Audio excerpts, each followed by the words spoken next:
Library lead के second session में आप सबका स्वागत है। आज का हमारा टॉपिक इंडियन लाइब्रेरी एसोसिएशन यानी भारतीय पुस्तकालय संघ के साथ हम शुरुआत करेंगे एक बहुत इम्पॉर्टेंट टॉपिक की, जो कि हर एक लाइब्रेरी साइंस से रिलेटेड कॉम्पिटिटिव एग्ज़ाम्स में पूछा जाता है। तो दोस्तों, मैंने इसको 11 खंडों में विभाजित किया है ताकि आपको समझ में आए। पहला है स्थापना। तो स्थापना यानी फाउंडेशन।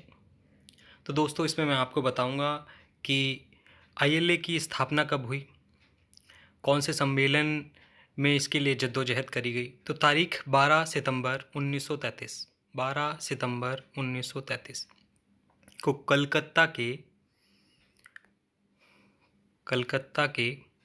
एशियाटिक हॉल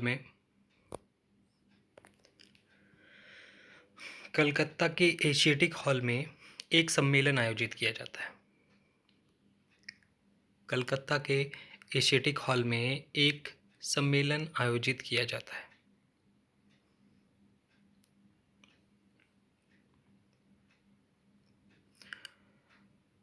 दोस्तों, उस सम्मेलन का नाम था अखिल भारतीय पुस्तकालय सम्मेलन। अखिल भारतीय पुस्तकालय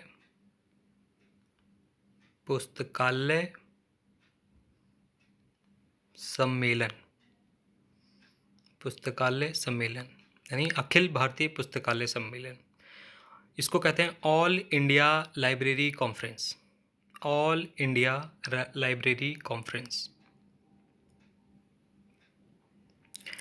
दोस्तों, 12 सितंबर 1933 को यहाँ निर्णय लिया गया कि अन्य देशों की तरह भारत में भी राष्ट्रीय स्तर पर एक पुस्तकालय संघ होगा। तो दोस्तों, सम्मेलन में निर्णय लिया गया कि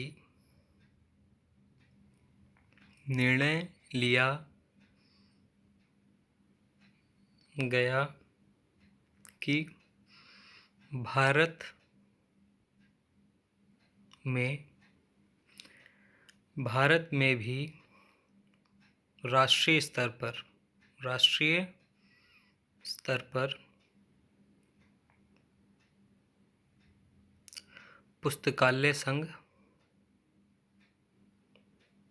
पुस्तकालय संघ होगा। तो दोस्तों, ये हुआ था सम्मेलन के दिन 12 सितंबर 1933। अब बात करते हैं 13 सितंबर 1933। दोस्तों, इस दिन 12 सितंबर के निर्णय के अनुसार सोसाइटीज़ रजिस्ट्रेशन एक्ट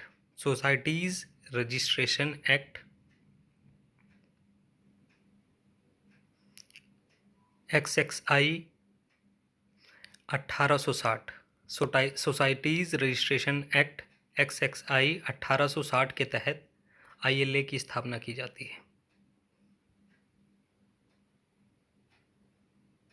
आईएलए की स्थापना की जाती है।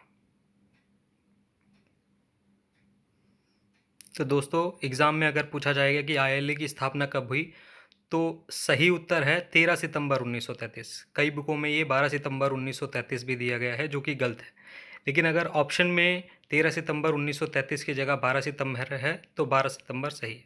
दोस्तों, सम्मेलन की बात करें, अब इसकी सम्मेलन की बात करते हैं हम। दोस्तों, कुल 28 सदस्य थे।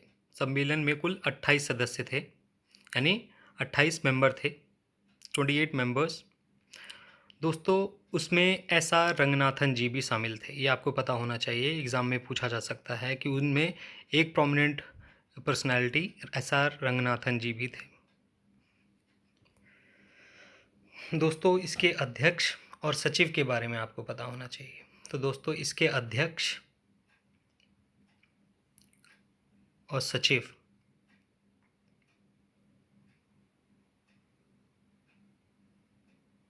दोस्तों, अध्यक्ष की बात करें तो उनका नाम था AC वुलनर। क्या नाम था दोस्तों? AC वुलनर। और सचिव की बात करें दोस्तों, KM असदुल्ला। दोस्तों, तो ये था स्थापना, जो कि आईएलए का एक बहुत इम्पॉर्टेंट पार्ट है। तो आईएलए की स्थापना 13 सितंबर 1933 को हुई। दोस्तों, आपको अध्यक्ष और सचिव के बारे में पता होना चाहिए कि अध्यक्ष थे एसी वुलनर और सचिव थे केएम असदुल्ला। दोस्तों, आपको सम्मेलन का नाम यानी ऑल इंडिया लाइब्रेरी कॉन्फ्रेंस का पता होना चाहिए। अब बात करेंगे दोस्तों हम इसके प्रबंधन की। प्रबंधन यानी इसका मैनेजमेंट की।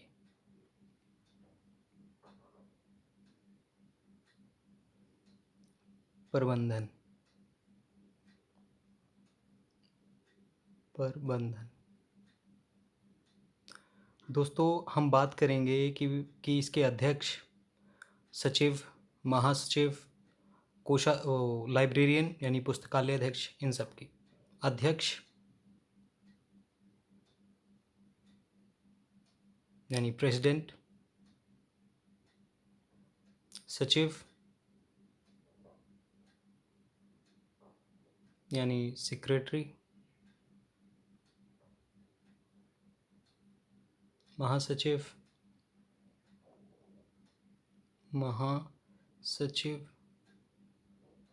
यानी जनरल सेक्रेटरी,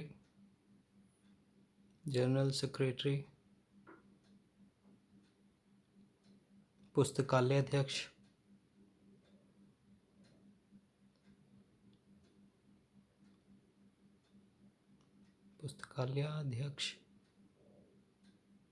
यानी लाइब्रेरियन की।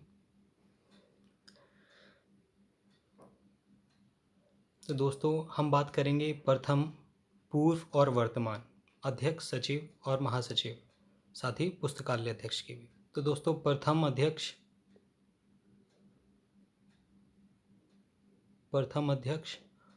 पूर्व अध्यक्ष, वर्तमान अध्यक्ष, पूर्व अध्यक्ष,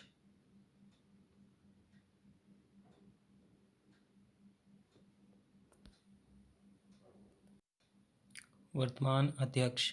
दोस्तों, एमओ थॉमस इसके प्रथम अध्यक्ष थे। एमओ थॉमस। दोस्तों, पूर्व अध्यक्ष की बात करें, उनका नाम था शहाबत हुसैन।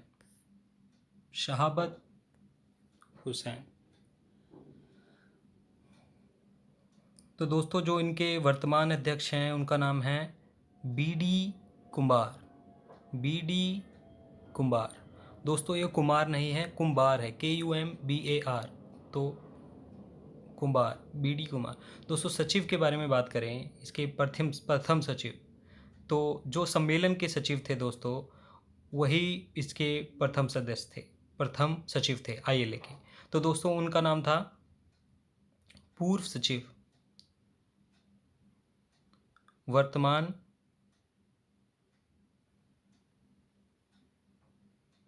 सचिव।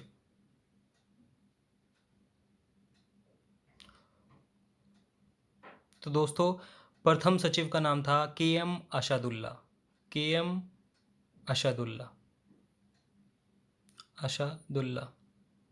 दोस्तों, पूर्व सचिव थे इसके NH शौकीन।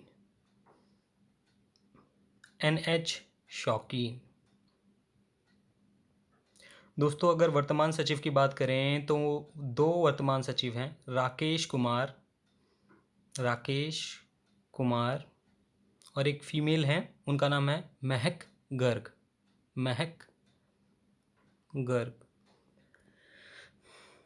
दोस्तों, अब हम बात करेंगे इसके महासचिव की, वर्तमान महासचिव और पूर्व महासचिव।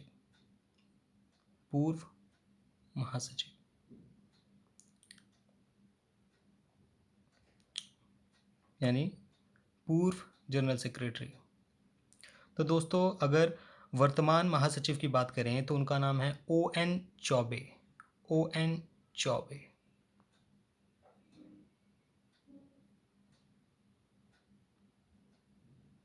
दोस्तों, प्रदीप राय इसके पूर्व महासचिव हैं। इसके आईएलए के पूर्व महासचिव हैं।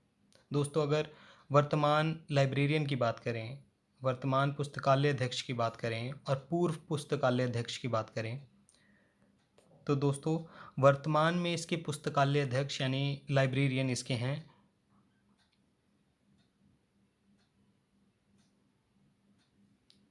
वर्तमान में पुस्तकालय अध्यक्ष हैं जोगेंद्र सिंह।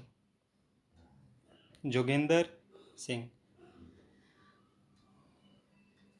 जोगेंद्र सिंह। और दोस्तों पूर्व पुस्तकालय अध्यक्ष का नाम है के.एन. झा। के.एन. झा। तो दोस्तों ये था इसका प्रबंधन, जहां हमने बात करी इसके अध्यक्ष के बारे में, सचिव के बारे में, महासचिव के बारे में और पुस्तकालय अध्यक्ष के बारे में। तो दोस्तों एग्जामिनेशन पॉइंट ऑफ व्यू के अनुसार ये वाला पोर्शन यानी प्रबंधन बहुत ज़्यादा इंपॉर्टेंट है। दोस्तों आपको इसके प्रथम अध्यक्ष एमओ थॉमस से लेकर पुस्तकालय जो कि जोगेंद्र सिंह है उसके बारे में पता होना चाहिए।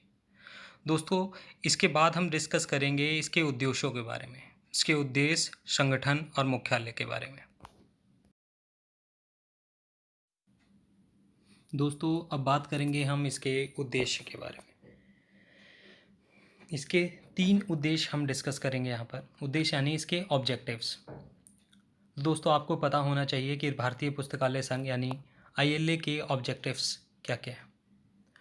तो दोस्तों जो पहला उद्देश्य इसका है, पहला उद्देश्य है वो है पुस्तकालय अधिनियम पास करवाना। पुस्तकालय अधिनियम पारित करवाना। पुस्तकालय अधिनियम पारित कराना। पुस्तकालय अधिनियम मतलब लाइब्रेरी लेजिस्लेशन। तो दोस्तों अलग अलग स्टेट में लाइब्रेरी लेजिस्लेशन पास करवाना, ये इसका उद्देश्य है। तो दोस्तों इसका दूसरा उद्देश्य है पुस्तकालय का विकास। पुस्तकालय का विकास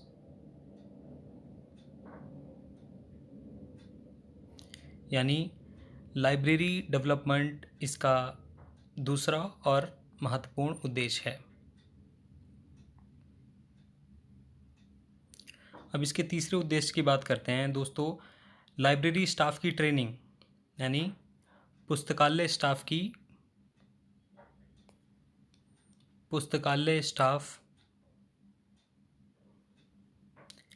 ट्रेनिंग। पुस्तकालय स्टाफ का प्रशिक्षण यानी पुस्तकालय स्टाफ का प्रशिक्षण।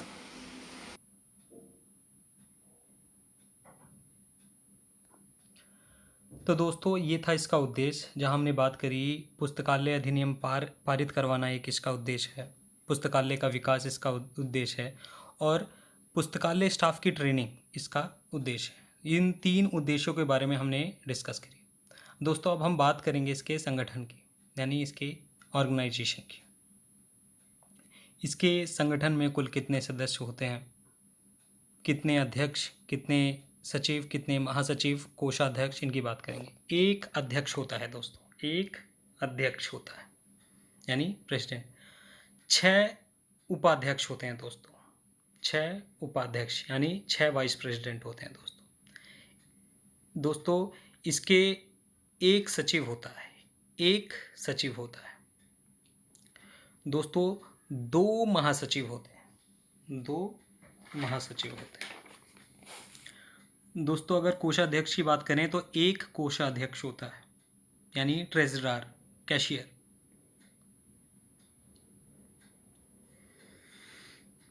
दोस्तों एक जनसंपर्क अधिकारी भी होता है, उससे पहले एक जनसंपर्क अधिकारी होता है यानी PRO, पब्लिक रिलेशन ऑफिसर।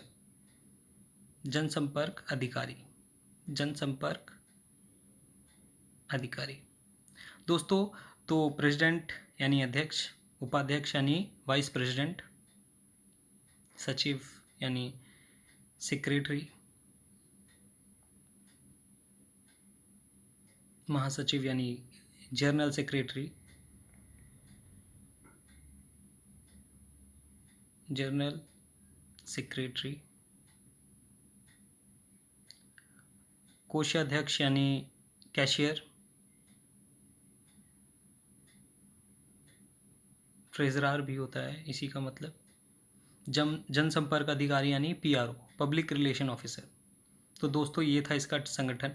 दोस्तों अब इस संगठन का कार्यकाल यानी इस संगठन का चुनाव होता है तो 2 साल का कार्यकाल होता है दोस्तों, उसको 2 वर्ष का कार्यकाल। और इसका चुनाव दोस्तों पोस्टल बैलेट के द्वारा होता है। पोस्टल बैलेट के द्वारा होता है, यानी डाक मतदान के द्वारा। जो उसके मेंबर्स हैं वो डाक मतदान के द्वारा वोट देते हैं। डाक मतदान। तो दोस्तों ये था इसका संगठन, जहां हमने इसके अध्यक्ष, उपाध्यक्ष, सचिव, महासचिव, कोषाध्यक्ष और जनसंपर्क अधिकारी के बारे में बात करी। हमने बात करी कि 2 वर्ष का कार्यकाल होता है इस संगठन का। अब बात करेंगे दोस्तों इसके हेडक्वार्टर के बारे में, जो कि एक इम्पॉर्टेंट है। इसके मुख्यालय के बारे में, वो कौन से वर्ष में कहाँ था और कहाँ शिफ्ट हुआ। तो दोस्तों बात करते हैं इसके मुख्यालय के बारे में। मुख्यालय के बारे में, मुख्यालय यानी हेडक्वार्टर। तो दोस्तों 1933 को जब इसकी स्थापना हुई से 1945 तक इसका मुख्यालय कोलकाता में था। आईएलए का मुख्यालय 1933 से 45 कोलकाता में था। 1946 से 1953 तक इसका मुख्यालय दिल्ली विश्वविद्यालय यानी दिल्ली यूनिवर्सिटी में हुआ। 1953 तक इसका मुख्यालय दिल्ली यूनिवर्सिटी में हुआ। दोस्तों 1954 से 1963, 1954 से 1963 तक फिर वापस कोलकाता में इसका मुख्यालय हुआ, आईएलए का मुख्यालय। दोस्तों 1964 से 1981, 1964 से 1981 तक इसका मुख्यालय Delhi public library, Delhi public library यानी दिल्ली सार्वजनिक पुस्तकालय। दोस्तों अब 1982 से वर्तमान समय तक, 1982 से वर्तमान समय तक इसका मुख्यालय दिल्ली के मुखर्जी नगर, दिल्ली के मुखर्जी नगर में हुआ। मुखर्जी नगर यानी जहाँ कंपटीशन की तैयारी करने के लिए विद्यार्थी आते हैं पूरे भारत से, मुखर्जी नगर। तो दोस्तों आपको एक तारीख पता होनी चाहिए, 24 मई 1970। दोस्तों 24 मई 1970 को एक एक्स्ट्रा ऑर्डिनरी मीटिंग होती है, एक्स्ट्रा ऑर्डिनरी जनरल मीटिंग होती है।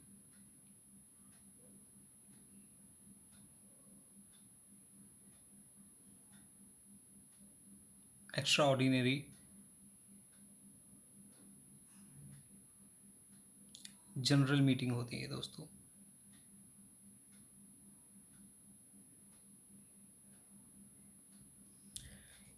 दोस्तों इस मीटिंग में यह फैसला लिया जाता है, 2 फैसले लिए जाते हैं। पहला फैसला था कि आईएलए का खुद का हेडक्वार्टर होगा, आईएलए का खुद का परमानेंट हेडक्वार्टर दिल्ली में होगा।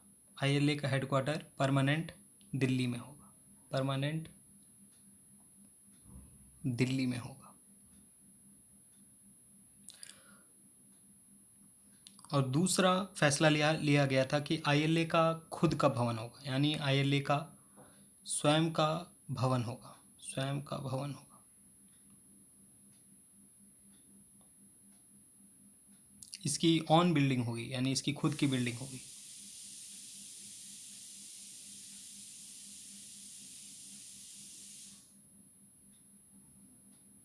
तो दोस्तों ये था इसके मुख्यालय के बारे में। और दोस्तों इसके बाद हम बात करेंगे सदस्यता के बारे में, मेंबरशिप, लाइब्रेरी मेंबरशिप।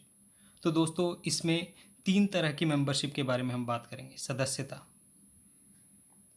यानी मेंबरशिप। तो दोस्तों 1 वर्ष की मेंबरशिप यानी 1 ईयर की मेंबरशिप के बारे में अगर हम बात करें, 1 वर्ष की मेंबरशिप दोस्तों 250 रुपये प्रति माह, 250 रुपये है पर मंथ। दोस्तों अगर आजीवन सदस्यता चाहिए, आजीवन सदस्यता यानी लाइफ टाइम मेंबरशिप, तो दोस्तों 1500 रुपये एक फ़िक्स अमाउंट है। दोस्तों पुस्तकालय का अगर आपको एक्सेस चाहिए, यानी आपको किताबों का एक्सेस चाहिए, तो आपको देने पड़ेंगे 2,500 रुपये पर 2,000 रुपये प्रतिवर्ष, 2,000 रुपये प्रतिवर्ष। पुस्तकालय एक्सेस यानी लाइब्रेरी का एक्सेस चाहिए आपको, पुस्तकालय चाहिए, पुस्तकें चाहिए, तो आपको 2,000 रुपये प्रतिवर्ष देना पड़ेगा। तो दोस्तों ये थी इसकी सदस्यता यानी इसकी मेंबरशिप।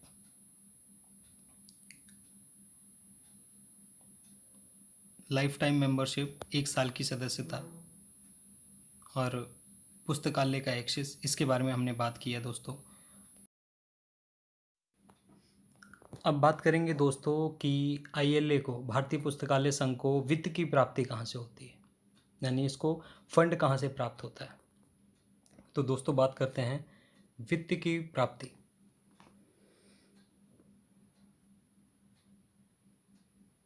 वित्त की प्राप्ति यानी फंड। तो दोस्तों इसको फंड प्राप्त होता है सदस्यता शुल्क से यानी मेंबरशिप चार्जेस, जो ILA मेंबरशिप देता है अपने सदस्यों को, मेंबरशिप।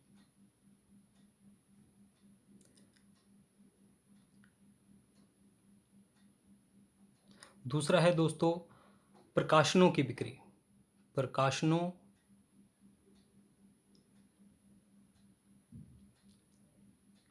की बिक्री यानी सेल्स ऑफ पब्लिकेशंस।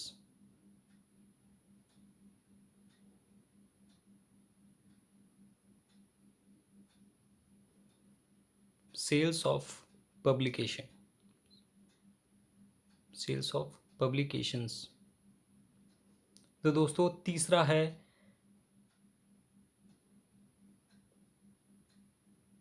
सरकारी अनुदान, सरकारी अनुदान यानी गवर्नमेंट ग्रांट्स, जो UGC देता है, जो स्टेट गवर्नमेंट देती है, जो सेंट्रल गवर्नमेंट देती है, वो अनुदान, गवर्नमेंट ग्रांट्स। तो दोस्तों चौथा, बैंकों से प्राप्त ऋण, बैंकों से प्राप्त ब्याज, बैंकों से प्राप्त ब्याज यानी बैंक इंटरेस्ट, बैंकों से प्राप्त ब्याज यानी बैंक इंटरेस्ट, बैंक इंटरेस्ट्स। दोस्तों पांचवे की बात करें तो है रद्दियों की बिक्री, रद्दियों की बिक्री। तो दोस्तों ये 5 पॉइंट थे जहाँ से भारतीय पुस्तकालय संघ को वित्त की प्राप्ति होती है। दोस्तों इसके बाद हम बात करेंगे इसकी पत्रिकाओं के बारे में यानी इसके जर्नल्स के बारे में। पत्रिका यानी जर्नल्स। तो दोस्तों त्रैमासिक होती हैं इसकी सारी पत्रिकाओं की आवृत्ति। इसकी आवृत्ति क्या होती है? त्रैमासिक यानी क्वार्टरली। जितनी भी हम अभी पत्रिकाओं के बारे में बात करेंगे उनकी सबकी आवृत्ति 1942 में पहला प्रकाशन हुआ, 1946 तक चला, उसका नाम था ILA बुलेटिन, ILA बुलेटिन। दोस्तों 1939 में, 1939 से 1953 तक दूसरा इसकी पत्रिका आई जिसका नाम था एबजीला, एबजीला। दोस्तों इसकी फुल फॉर्म है एनल्स, एनल्स बुलेटिन, बुलेटिन ग्रंथालय, ग्रंथालय ऑफ ILA। दोस्तों ये इंपॉर्टेंट है एग्जामिनेशन पॉइंट ऑफ व्यू से। दोस्तों अब बात करते हैं 1956 की। दोस्तों 1956 में इसकी एक और पत्रिका आई जिसका नाम था जिला। दोस्तों जिला का नाम काफ़ी लंबे समय तक बदला गया, इसमें संशोधन हुए, तो जिला का नाम हम जानते हैं journals of ILA, journals of ILA। दोस्तों 1964 में इसका नाम बदला गया, इसका नाम बदला गया, जिला का नाम बदला गया। दोस्तों 1965 में इस बदले हुए नाम के साथ इसका प्रकाशन हुआ, यानी ILA बुलेटिन के नाम से इसका प्रकाशन हुआ। दोस्तों फिर 1974 में 1974 में पत्रिका में संशोधन होता है।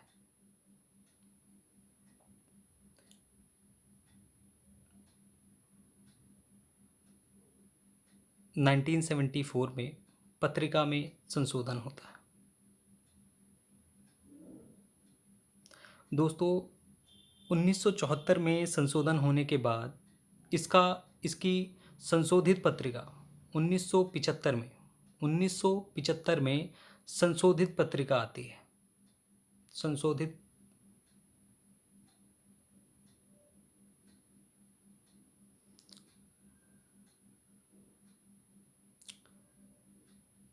1975 में संशोधन पत्रिका आईएलए बुलेटिन का प्रकाशन होता है। दोस्तों अब बात करते हैं 2011 वर्ष 2011 की। दोस्तों वर्ष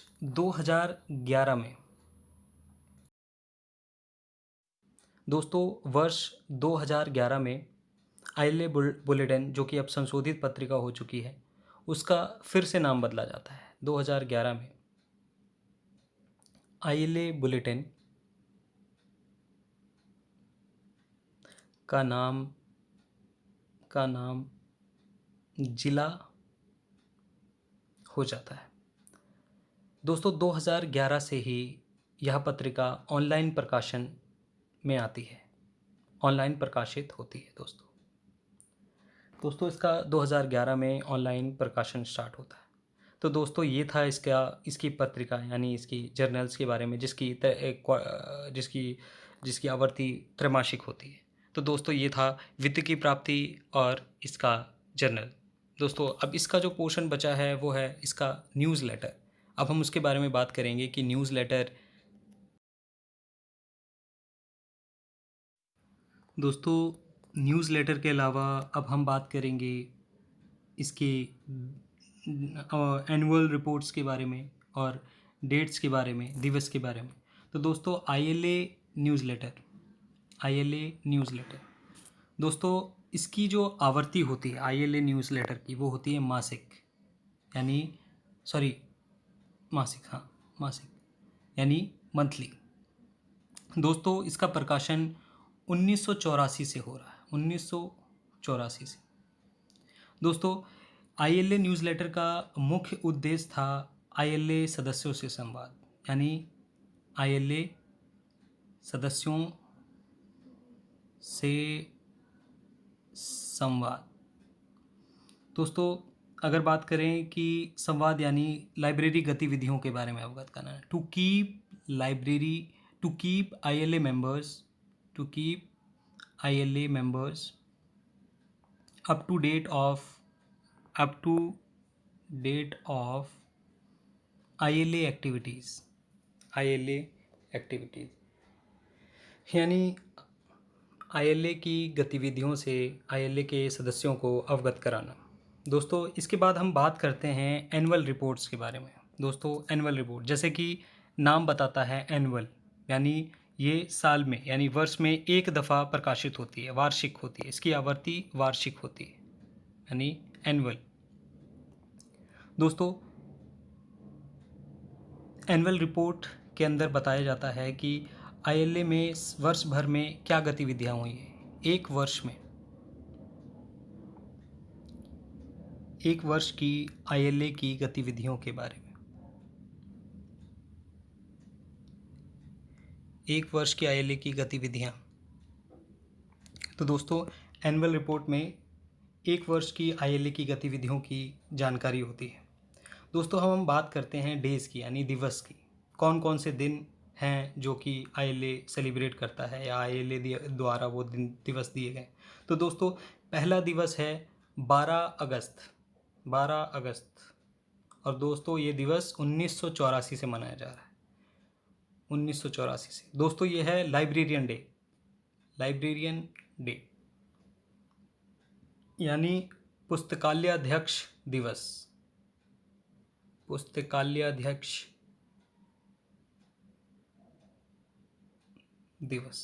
दोस्तों ये एस.आर. रंगनाथन जी की स्मृति में मनाया जाता है। एस.आर. रंगनाथन जी की स्मृति में ये दिवस यानी 12 अगस्त मनाया जाता है पुस्तकालय अध्यक्ष दिवस यानी लाइब्रेरियन डे के रूप में। दोस्तों अब बात करते हैं अगले दिवस यानी 14 नवंबर। 14 नवंबर से 20 नवंबर को दोस्तों पुस्तकालय सप्ताह दिवस के रूप में मनाया जाता है। 1968 से मनाया जा रहा है। 1968 से पुस्तकालय सप्ताह दिवस के रूप में मनाया जा रहा है, यानी लाइब्रेरी वीक डे के रूप में पुस्तकालय सप्ताह दिवस यानी लाइब्रेरी वीक डे के रूप में मनाया जाए। दोस्तों इसका जो प्रथम दिन है यानी 14 नवंबर, उस दिन को लाइब्रेरी डे के रूप में मनाया जाता है। लाइब्रेरी डे के यानी पुस्तकालय दिवस के रूप में भी मनाया जाता है, पुस्तकालय दिवस के रूप में। दोस्तों अब बात करेंगे 22 मई की। दोस्तों 22 मई को पब्लिक लाइब्रेरी डे के रूप में मनाया जाता है, यानी सार्वजनिक पुस्तकालय दिवस के रूप में मनाया जाता है, सार्वजनिक पुस्तकालय दिवस के रूप में।